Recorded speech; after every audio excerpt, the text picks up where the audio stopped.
Hello students, कैसे हैं आप सभी। मैं पूनम तिवारी आप सभी स्टूडेंट्स का Hindi NCERT by Poonam Tiwari channel पर स्वागत करती हूँ। आप सभी का अभिनंदन करती हूँ, वंदन करती हूँ। उम्मीद करती हूँ कि आप सभी खुश होंगे और मेरे चैनल पर जरूर पढ़ते होंगे। और अगर यहाँ पर कॉम्पिटिटिव एग्जाम्स के स्टूडेंट्स अगर आ रहे हैं तो उनसे मैं जरूर पूछना चाहूंगी कि आप लोगों की तैयारी कैसी चल रही है। आप लोगों के जो हिंदी टीजीटी का एग्जाम आएगा ना, हिंदी टीजीटी, उसमें जो 100 मार्क्स का एनसीईआरटी करिकुलम है वो पूरा मेरे चैनल पर अवेलेबल है। और विद इन 4 to 5 डेज के टाइम में पूरा एनसीईआरटी जिसकी जरूरत सिर्फ और सिर्फ आप लोगों को है, 6 to 10, वो पूरा आपको यहाँ कंटेंट मिल जाएगा। और पढ़ना स्टार्ट कर दीजिए। हो सकता है अगले महीने आप लोगों को उसकी वैकेंसीज देखने को मिल जाए। तो बिना रुकावट हम लोग हमारी क्लास को स्टार्ट करते हैं। और जो छोटे बच्चे हैं, हमारे प्यारे प्यारे बच्चे जिनके लिए हम टीचर बन रहे हैं, वो बच्चे जो बच्चे सीबीएसई में पढ़ते हैं और उनका करिकुलम एनसीईआरटी का है, तो मैं बता देना चाहती हूँ कि क्लास 8 में जो आप लोगों का वसंत भाग 3 है, उसमें से ये चैप्टर लिया गया है। पार्ट 10 है, नाम है कामचोर, जिसे लिखा है इस्मत चुगताई जी ने लिखा है। और ये बहुत ही खूबसूरत सा पार्ट है। एक्चुअली देखा जाए तो ये हास्य व्यंग है, ठीक है। आप हंसते रह जाओगे, ठीक है। बहुत बहुत ही इंटरेस्टिंग चैप्टर है। आप लोग इसे सुनिए, एंजॉय करिए। ये है हमारी इस्मत चुगताई जी, जिन्होंने इस हास्य व्यंग को लिखा है। बहुत ही खूबसूरत सा हास्य व्यंग है। इस हास्य व्यंग में बेसिकली बताया गया है कि किस तरीके से माँ बाप अपने बच्चों को, जो धनी माँ बाप होते हैं ना, बड़े रिच होते हैं, और वो लोग अपने बच्चों को पहले तो कुछ काम करने नहीं देते। यहाँ तक कि अगर उन्हें पानी पिलाना है, खाना खिलाना है, तो उनकी मेड होती है ना घर पे, मेड सर्वेंट उन्हें खाना खिलाते हैं। और फिर हिंदी में उसे हम क्या बोलते हैं, दाई माँ बोलते हैं, है ना। तो वो लोग पहले उनको खाना खिलाते हैं, यहाँ तक कि पानी भी पिलाते हैं, सोने के लिए लोरी सुनाते हैं, फिर से कहानियां सुनाते हैं, बेड टाइम स्टोरी टाइम, है ना, स्लीपिंग टाइम स्टोरी टाइम। तो ये सारे सुना के उन्हें सुलाते हैं। और जब बच्चे बड़े हो जाते हैं, तब यही माँ बाप जिन्होंने उन्हें इस तरह से बना दिया, ऐसे उनकी हैबिट बना दी कि वो बिना किसी कहानी को सुने सो नहीं सकते, बिना उनके हाथ में पानी दिए वो पी नहीं सकते, खुद कोई भी काम नहीं कर सकते, तब उन्हीं पेरेंट्स को उनकी ये आदतें बुरी लगने लगती हैं। बार बार उन्हें कहते हैं तुम खुद से अपना काम करो, तुम खुद से अपना काम करो। अरे भाई, वो कैसे करेगा, वो बच्ची कैसे करेगी अपने आप से काम, उसने तो वो सीखा ही नहीं है ना। और जब ये बच्चे खुद से उस काम को करना शुरू करते हैं, तो उन्हें ठीक करने के बजाय क्या करते हैं, उधम मचा देते हैं, उन्हें और बिगाड़ देते हैं। और फिर माँ बाप थक हार के कहते हैं कि भाई अब तुम रहने दो, रहने दे बेटा, रहने दे बेटी, हम रख लेंगे, हम कर लेंगे, तू मत कर। क्योंकि उस काम को करने के बजाय वो बच्चा क्या कर देता है, उसको तो तोड़ देगा, फोड़ देगा, उल्टा सीधा रख देगा, क्योंकि उसने तो सीखा ही नहीं ना।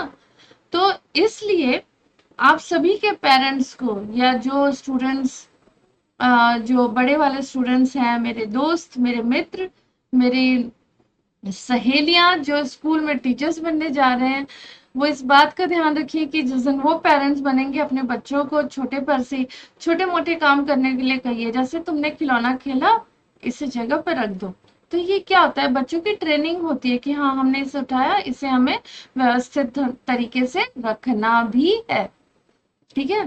तो इसी चीज को जो माँ बाप ने कभी बच्चों से कराया नहीं, तो जो उसका जो रिजल्ट, जब वो काम कराना शुरू करते हैं, तो जो उसके रिजल्ट रहते हैं वो क्या होते हैं, वो क्या होते हैं, वो नेगेटिव होते हैं, ठीक है। लोग बच्चों को ही नुकसान पहुंचाते हैं और बच्चों का मनोबल क्या करते हैं, और कम कर देते हैं, उनको डीमोटिवेट कर देते हैं। आज हम उसी के बारे में पढ़ेंगे। तो पहले हम जानते हैं इस्मत चुगताई जी के बारे में। तो उनका जो जन्म है, अगर इनके जन्म की बात की जाए तो इनका जन्म होता है कहाँ पर, 21 अगस्त 1915 को, और बदायूं जगह है, ये उत्तर प्रदेश में भारत में है, और उस समय ये ब्रिटिश भारत में आता था।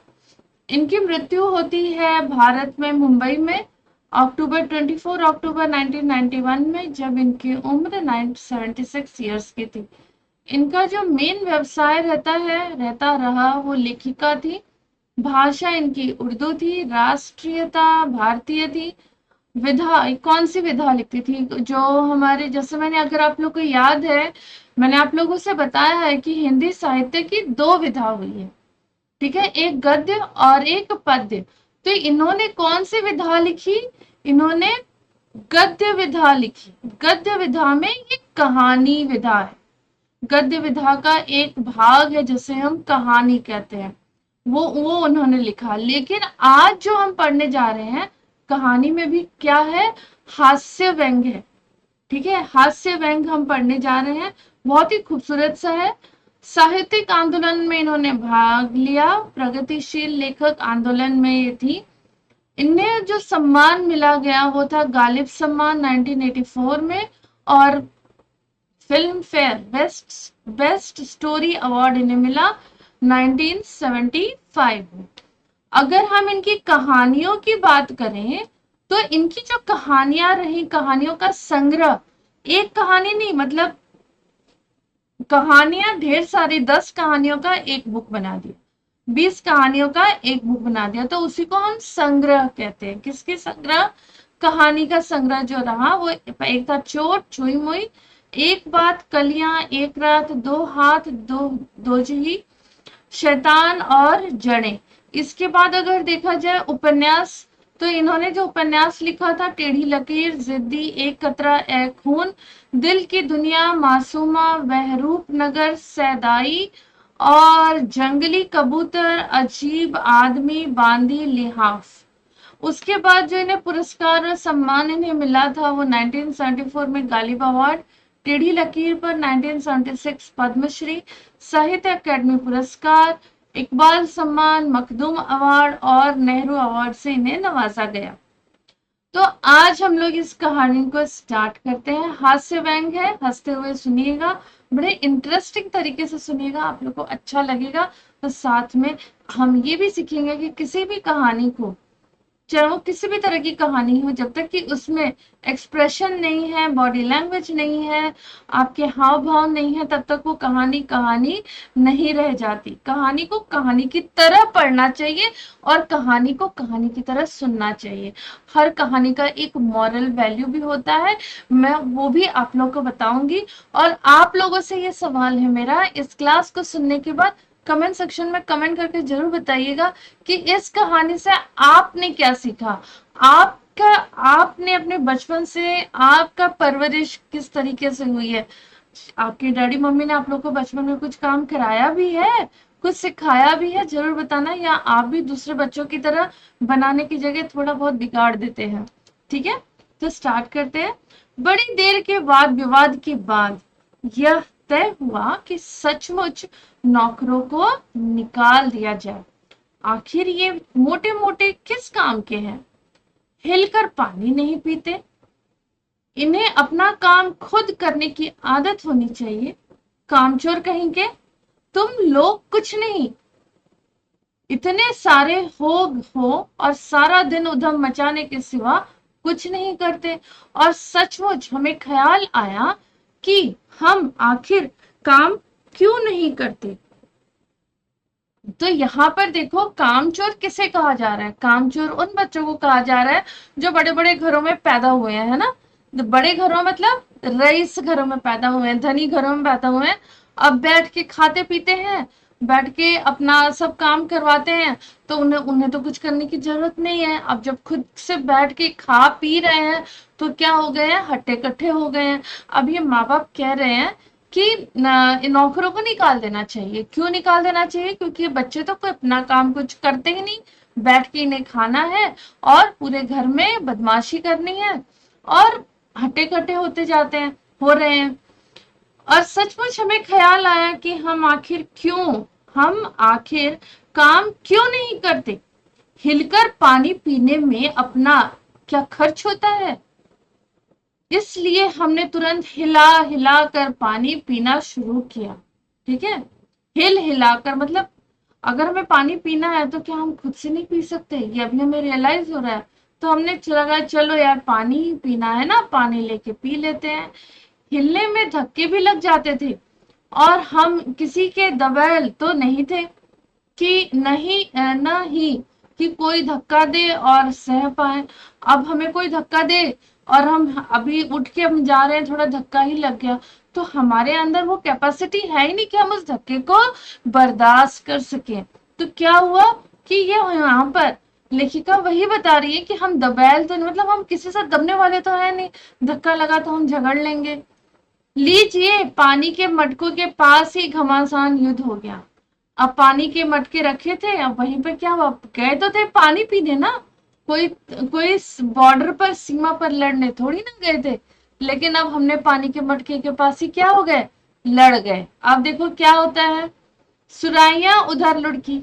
अब पानी लेना था तो पानी लेके कायदे से आ जाते, लेकिन क्या हुआ, सुराही देखो मटका जो होता है ना वो ऐसे होता है, इसमें हम पानी रखते हैं, और सुराही जो होती है ना वो थोड़ी सी इस तरीके से होती है, ऐसे, ये मिट्टी की होती है और ये इस तरीके से होता है। तो अब वो क्या हुआ, सुराहियां क्या हो गई, लुढ़क गई, मटके इधर गए, सुराहियां उधर गई, कपड़े भीग गए। जो कपड़े भीगे वो तो अलग, लेकिन पानी अभी तक पिया नहीं है। यह भला काम करेंगे। अब माँ बाप ने तो डांटा कि भाई कम से कम तो उठ के खुद पानी तो पी ले, है ना। अब हमने सोचा कि चलो भाई पानी ही तो पीना है, पानी पी लेते हैं। पानी पीने गए तो क्या हुआ, मटके गिरे, सुराहियां गिरी और कपड़े भीग गए, लेकिन अभी तक पानी नहीं पिया। अब माँ बाप कह रहे हैं भला ये भला काम करेंगे। अम्मा ने निश्चय से निश्चय किया कि ये लोग कैसे काम करेंगे। करेंगे कैसे नहीं, देखो जी, जो काम नहीं करेगा उसे रात को खाना नहीं मिलेगा। अभी अम्मा कह देती है कि जो काम नहीं करेगा उसे खाना नहीं मिलेगा। ये लीजिए, बिल्कुल सही फरमान जारी हो गया। अब जो माँ होती है घर में, वो क्या होती है, उन्हें हम होम मिनिस्टर कहते हैं, है ना। घर में रहती है इसका मतलब ये नहीं कि वो कुछ नहीं करती, वो वही सब कुछ करती है। जो पिताजी से पैसे कमा के लाते हैं, उन्हें कैसे चलाना है, क्या बनाना है, महीने को किस तरह से हर महीने को एडजस्ट करना है ना, जिसमें कि हम खा पी भी लें, बच्चों की जो जरूरतें हैं वो भी पूरी हो जाए, और साथ ही साथ हम एक अच्छी खासी रकम को जमा भी कर सकें। हम काम करने के लिए तैयार हैं, हम काम बताएं। अब माँ ने तो ऐसा कह दिया कि मतलब काम करना है, अब बच्चे भी कहते हैं कि हम काम करने के लिए तैयार हैं, आप काम बताओ। हमने दुहाई दी कि नहीं भाई रहने दो। फिर कहते हैं बहुत से काम है जो तुम कर सकते हो। अब माँ बाप बोले कि चलो भाई अच्छा है, कम से कम बच्चे काम करने के लिए तैयार हो गए। अब माँ बाप कहते हैं कि बहुत सारे काम है, आप क्या कर सकते हो वो कर लो। मिसाल के लिए यह दरी कितनी मैली हो रखी है, आंगन में कितना कूड़ा है, पेड़ों में पानी देना है, और भाई मुफ्त तो यह काम करवाए नहीं जाएंगे। तो माँ बाप क्या करते हैं, उन्हें मोटिवेशन देते हैं, किस तरह से कि हम आपको पैसे देंगे, तुम सबको क्या मिलेगी, तनख्वाह भी मिलेगी। अब सभी लोग तो भाई मोटिवेट हो गए। अब्बा अब्बा मियाँ ने कुछ काम बताए, अब्बा ने मतलब पिताजी ने कुछ काम बताए और दूसरे कामों को हवाला भी दिया। माली को तनख्वाह मिलती है, अगर सब बच्चे मिलकर पानी डाले तो हे खुदा के लिए नहीं, ठीक है, घर में बाढ़ आ जाएगी। अम्मा ने याचना की। तो पिताजी कहते हैं कि अगर माली जैसे काम करता है, गार्डन में पानी डालता है, तो उन्हें क्या मिलती है, सैलरी मिलती है। तो अगर तुम सब भी अगर काम करोगे तो तुम्हें क्या मिलेगी, सैलरी मिलेगी। तो अम्मा कहती है कि नहीं भाई रहने दो, गार्डन में क्या पानी पड़ेगा, क्या हो जाएगा, गार्डन में तो तूफान आ जाएगा। फिर भी तनख्वाह के सपने देखते हुए लोग काम पर तुल गए। अब पैसे मिलेंगे, सैलरी मिलेगी, तो बच्चों में क्या आया, लालच आ गया कि अरे वाह, हमें सैलरी मिलेगी तो बस हम काम करेंगे। एक दिन फर्शी दरी पर बहुत से बच्चे जुट गए। अब बच्चे उस दरी पर आ गए, हम काम करेंगे, हम काम करेंगे, इस दरी को हम साफ करेंगे। चारों ओर से कोने पकड़कर झटकना शुरू कर दिया बच्चों ने। चार, अभी ये दरी है तो यहाँ पे खड़े हो गए, इधर इधर खड़े हो गए चारों कोने में और उसे झाड़ना शुरू कर दिया। सारा घर धूल से भर गया। अब उसमें तो धूल था। खांसते खांसते सब बेदम हो गए, सभी को खांसी आ गई। सारी धूल जो दरी पर थी वो क्या हो गई, फर्श पर थी।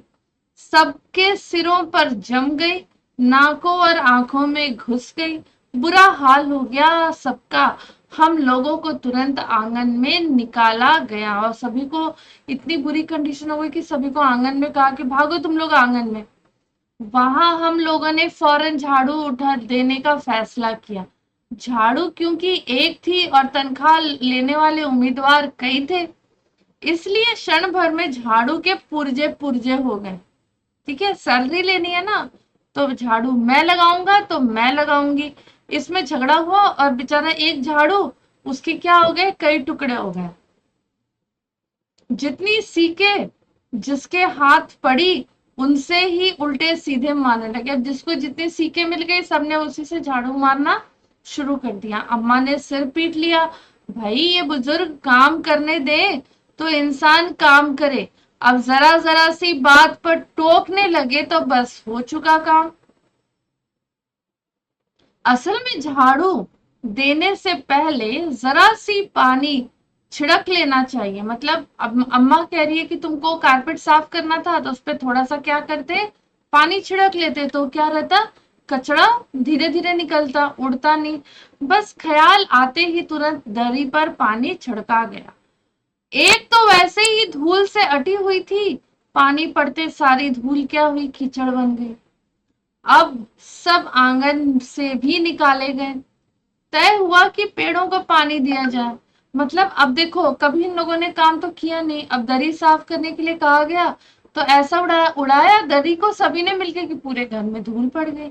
अब जब बाहर आंगन में निकाला गया तो इन लोगों ने क्या किया कि धूल ना उड़े। अब धूल क्या उड़ेगी, अब तो बाहर आ गए हैं। लेकिन बच्चों ने क्या किया, उसमें पानी डाल दिया। पानी डाला तो धूल किसमें कन्वर्ट हो गया, कीचड़ में। तो अब यही बताया इस्मत जी ने कि काम बनने के बजाय क्या होते गए, बिगड़ते गए। पानी पीने गए, पानी को गिरा दिया, मटकी गिरा दी, भीग गए तो पानी से क्या हुआ, अब पूरा घर गंदा हो गया, अब उसे साफ करो। बस सारे घर की बाल्टियां, लोटे, तसले, भगोने, पतीलियां क्या हो गई, लूट ली गई कि भाई पेड़ों में तो पानी डालना है तो हम डालेंगे, हम डालेंगे। अब पहले एक होता था इस तरीके से बना हुआ, ठीक है, ऐसे ऐसे बना होता था, उसमें पानी डाल के और थोड़ा थोड़ा पानी गमलों में डाला जाता था। लेकिन अब इधर पर क्या हुआ, यहाँ पर बच्चों ने तो घर से क्या क्या ले लिया, लोटे, बाल्टी, जो हाथ लगे वो सब उठा लिया, है ना। और जो भी मिला, तसले, पतीलियां, कटोरी, ग्लास, जो मिली सबने उठा लिया कि हम पानी डालेंगे। अब ये चीजें ना मिली, वे डोंगे, कटोरी, ग्लास भी ले लिए। अब सब लोग नल पर टूट पड़े। यहाँ भी घमासान मची कि क्या मजाल जो एक बूंद पानी भी किसी बर्तन में आ सके। धूसम ढास, मतलब खूब वहीं पे लड़ाई उड़ाई हो गई कि पहले मैं पानी भरूंगा तो मैं पानी लूंगी, इस तरीके से हो गई। किसी बाल्टी पर पतीला और पतीले पर लोटा और भगोने और डोंगे। पहले तो धक्के चले, फिर कोहनियां और फिर उसके बाद बर्तन। फौरन बड़े भाइयों, बहनों, मामुओं और दमदार मौसियों, फूफियों की कुमक भेजी गई, मतलब दल भेजा गया कि भाई जाओ संभालो, ये सब क्या पानी डालेंगे, वहीं पर ये सब लड़ पड़े। फौज मैदान में हथियार फेंक कर पीठ दिखा गई। अब सब वहां से डांट और पड़ी तो सब क्या हुए, निकल लिए। इस धिगा मुस्ती में कुछ बच्चे कीचड़ से लथपथ हो गए, जिन्हें नहलाकर कपड़े बदलवाने के लिए नौकरों की वर्तमान संख्या काफी नहीं थी। जो नौकर थे वो भी कम पड़ गए। पास के बंगलों से नौकर आए और 4 आना प्रति बच्चा के हिसाब से नहलवाए गए। अब बताओ, प्लांट में पानी तो डालना था, पौधों में पानी तो डालना था, वैसा कुछ नहीं हुआ। जो टास्क दिया गया था वो तो हुआ ही नहीं, उसके विपरीत काम हो गया। और ऐसा काम हुआ कि इन बच्चों को सही करने के लिए, ठीक है, अब क्या करने पड़े, हायर करने पड़े नौकर, घर के नौकर कम पड़ गए। हम लोग कायल हो गए कि सचमुच यह सफाई का काम अपने बस की बात नहीं, और ना पेड़ों की देखभाल हमसे हो सकती है। कम से कम मुर्गियां ही बंद कर दे बस। शाम ही से जो बांस, छड़ी, हाथ। अब बोले कि भाई तुम पेड़ों में तो पानी डाल नहीं सकते, है ना, तुम लोगों ने तो सब बिगाड़ दिया। अब तुम्हें जो मुर्गियां हैं, इनको इनके जगहों पर जो इनका ठिकाना बनाया गया है, उसमें तुम इनको जगह पर कर दो। बस अब शाम हुई, जो अब मुर्गियों को कैसे पकड़े, तो बांस, छड़ी, हाथ, जो हाथ लगा उसी से लेकर मुर्गियों को हाँकना सबने शुरू कर दिया। चल दबड़े दबड़े दबड़े ऐसे करके बोलने लगे। पर साहब, मुर्गियों को भी किसी ने हमारे विरुद्ध भड़का रखा था। अब मुर्गियां कहाँ मानने वाली, है ना। अब ऐसा लग रहा था कि मुर्गियों को किसी ने भड़का दिया है। उठ पटांग इधर उधर कूदने लगी। 2 मुर्गियां खीर के प्याले से, जिन पर आया चांदी की परत लगा कर रखी थी, है ना, खीर रखा हुआ था कटोरी में, उसके ऊपर चांदी की परत आप लोगों ने देखी होगी, मिठाइयों के ऊपर लगाई रहती है, वो लगा कर रखी हुई थी। वही 2 मुर्गियां खीर के प्यालों में मतलब चली गई, ठीक है, दौड़ती फड़फड़ाती हुई निकल गई, उसके अंदर से पार हो गई। तूफान गुजरने के बाद पता चला कि प्याले खाली हैं। अब तूफान जब गुजर गया, जब मुर्गियों का आतंक समाप्त हुआ, तो पता चला कि प्याले तो खाली है, जिनमें खीर था चांदी से लगा हुआ, वो अब खाली है। खीर तो रही नहीं गई उसमें, सारी खीर दीदी के कामदानी के दुपट्टे और ताजे धुले सिर पर लगी हुई थी। एक बड़ा सा मुर्गा अम्मा के खुले हुए पायदान में खुद पानदान, पहले के जमाने में ना जो लोग थे वो ये पान वान खाते थे, तो घड़ी घड़ी कौन उठेगा ना उन्हें पान को थूकने के लिए। तो उस समय क्या होता था, पानदान होता था, अलग अलग डिजाइन में मिलते थे, तो वो पीतल के ऐसे बने होते थे, ठीक है। कभी कभी वो इस तरीके से बने रहेंगे, और कभी कभी स्टाइल में वो ऐसे बड़े से ऐसे बने रहते थे पानदान। तो उसी में वो लोग पान खा के थूक देते थे। नौकर आते थे और उन्हें क्या करते थे, क्लीन करते थे, ठीक है। तो पानदान में कूद पड़े और कत्थे चुने में लुढ़कते हुए पंजो लेकर नानी अम्मा की सफेद दूध जैसी चादर पर छापे मारते हुए निकल गया। एक मुर्गी दाल की पतीली में छपाक मारकर भागी और सीधी जाकर मोरी में इस तेजी से फिसली कि सारी कीचड़ मौसी जी के मुंह पर पड़ी, जो बैठी हुई हाथ मुंह धो रही थी, ठीक है।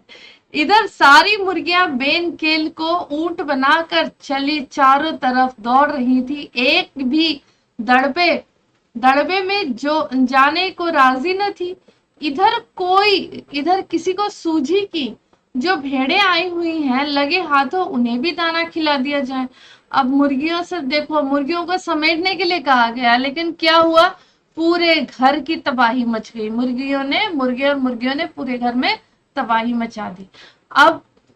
अब लोगों ने कहा कि भाई तुम लोग मुर्गियां भी सहेज नहीं पाए, तो चलो कोई बात नहीं, अब तुम लोग क्या करो कि जो भेड़ जो है, इन्हें दाने का जो सूप रखा हुआ है वो दे दो। अब दिन भर की भूखी भेड़ें दाने का सूप देखकर जो सब झपटी तो भाग कर जाना कठिन हो गया। लष्टम पष्टम तख्तों पर चढ़ गई, पर भेड़ चाल मशहूर है। उनकी नजर तो बस दाने के सूप पर जमी हुई थी।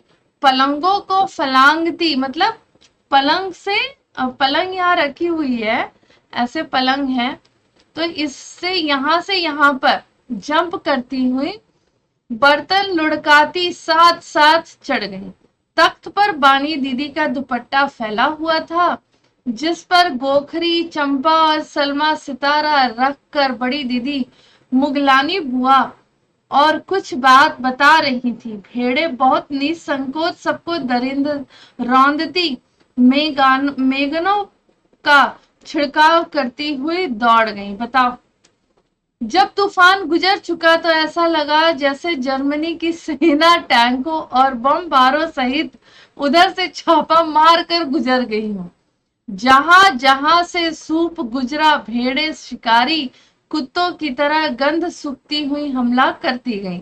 हजन माँ एक पलंग पर दुपट्टे से मुंह ढाके सो रही थी। उन पर से जो भेड़ें दौड़ी तो न जाने वह सपने में किन महलों की सैर कर रही थी।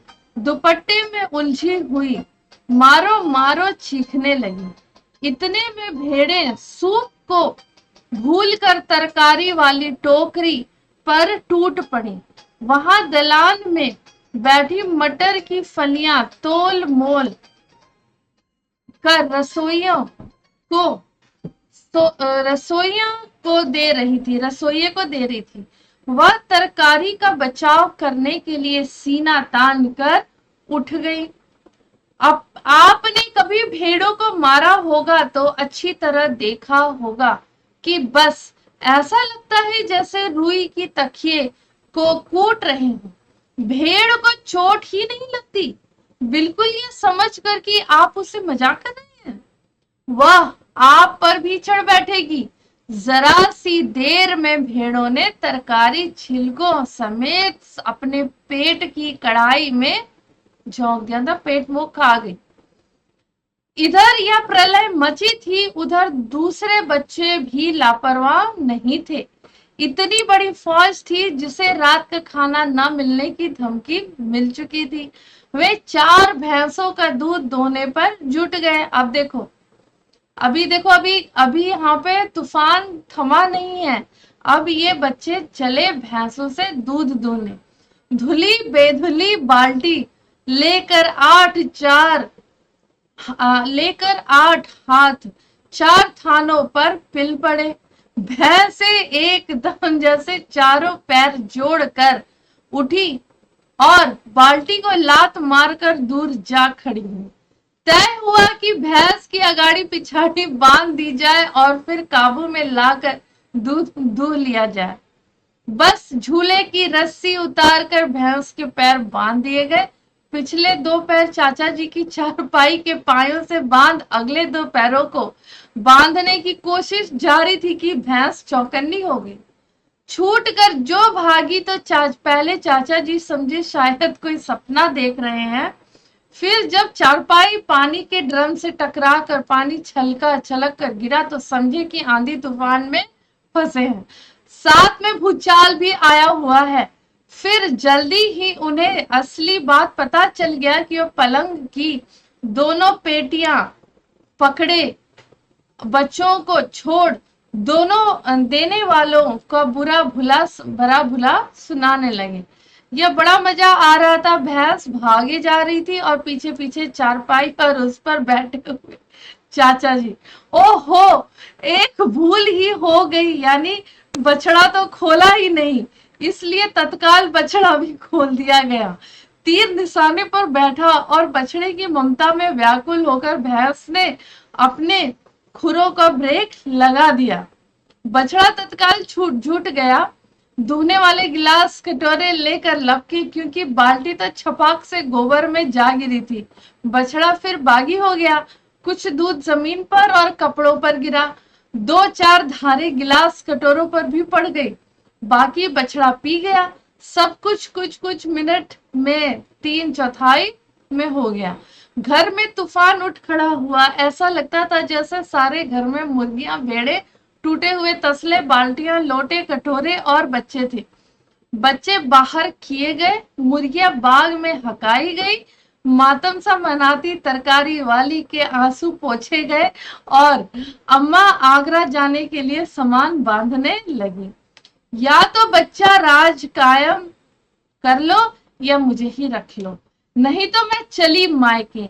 अम्मा ने चुनौती दे दी और अब्बा ने सबको कतार में खड़ा करके पूरी बटालियन का कोर्ट मार्शल कर दिया। अगर किसी बच्चे ने घर की किसी चीज को हाथ लगाया तो बस रात का खाना बंद हो जाएगा। ये लीजिए, इन्हें किसी करवट शांति नहीं। सुबह में कहा गया कि अगर तुम लोग काम नहीं करोगे तो रात का खाना नहीं मिलेगा, खाना उसी को मिलेगा जो काम करेगा। अब रात को एक अलग फरमान जारी कर दिया गया कि अगर किसी ने घर में किसी भी सामान को हाथ लगाया तो उसे रात का खाना नहीं मिलेगा। मतलब आप ना इधर के रह गए ना उधर के रह गए। ये लीजिए, इन्हें किसी करवट शांति नहीं। हम लोगों ने भी निश्चय किया कि अब चाहे जो कुछ भी हो जाए हिलकर पानी भी नहीं पिएंगे। इस्मत चुगताई जी। तो उम्मीद करती हूँ कि आप लोगों को ये हास्य व्यंग पसंद आया होगा और इसे ध्यान से सुनिए और मस्ती में सुनिए, मौज लेकर सुनिए, तो आप लोग का चैप्टर वहीं के वहीं तैयार हो जाएगा। तो क्लास अच्छी लगी हो तो चैनल को लाइक करिए, शेयर करिए, कमेंट सेक्शन में कमेंट करके जरूर बताइएगा कि आपकी क्लास कैसी लगी। और अगर चैनल को सब्सक्राइब नहीं किया है तो कर दो। तो ऐसे ही चैनल पर बने रहिए और हंसते रहिए, मुस्कुराते रहिए, खिलखिलाते रहिए, पढ़ते रहिए, मेरे चैनल पर आते रहिए। इस चैप्टर से जुड़े जितने भी क्वेश्चन आंसर्स हैं उसे आप अगली वीडियो में जरूर देख लीजिएगा। मिलते हैं इस पाठ के इस हास्य व्यंग्य प्रश्नोत्तर के साथ में। तब तक के लिए धन्यवाद।